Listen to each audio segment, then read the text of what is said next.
2 Kings, chapter 11. Now when Athaliah the mother of Ahaziah saw that her son was dead, she arose and destroyed all the royal offspring. But Jehosheba, the daughter of King Joram, sister of Ahaziah, took Joash the son of Ahaziah, and stole him away from among the king's sons who were slain, even him and his nurse, and put them in the bedroom, and they hid him from Athaliah, so that he was not slain. He was with her hidden in Yahweh's house 6 years while Athaliah reigned over the land. In the 7th year Jehoiada sent and fetched the captains over hundreds of the Karites and of the guard, and brought them to him into Yahweh's house. And he made a covenant with them, and made a covenant with them in Yahweh's house, and showed them the king's son. He commanded them, saying, "This is what you must do.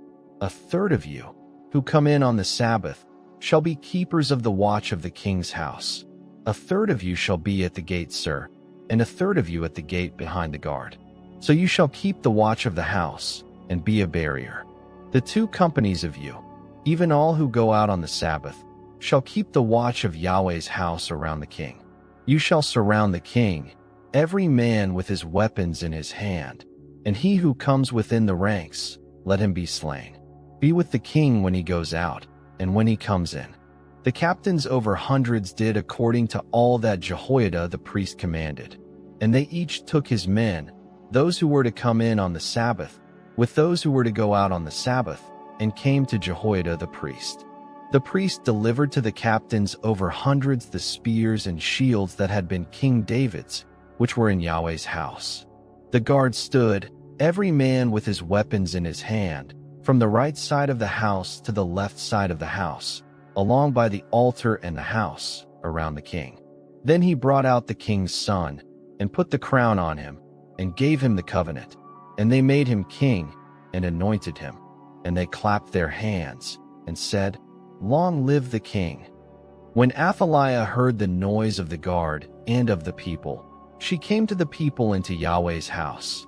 And she looked, and behold, the king stood by the pillar, as the tradition was, with the captains and the trumpets by the king, and all the people of the land rejoiced and blew trumpets. Then Athaliah tore her clothes, and cried, "Treason! Treason!" Jehoiada the priest commanded the captains of hundreds who were set over the army, and said to them, "Bring her out between the ranks. Kill anyone who follows her with the sword." For the priest said, "Don't let her be slain in Yahweh's house." So they made way for her, and she went by the way of the horse's entry to the king's house, and she was slain there. Jehoiada made a covenant between Yahweh and the king and the people, that they should be Yahweh's people, also between the king and the people. All the people of the land went to the house of Baal, and broke it down. His altars and his images broke they in pieces thoroughly, and killed Muttan the priest of Baal before the altars. The priest appointed officers over Yahweh's house. He took the captains over hundreds, and the Karites, and the guard, and all the people of the land, and they brought down the king from Yahweh's house, and came by the way of the gate of the guard to the king's house. He sat on the throne of the kings. So all the people of the land rejoiced, and the city was quiet.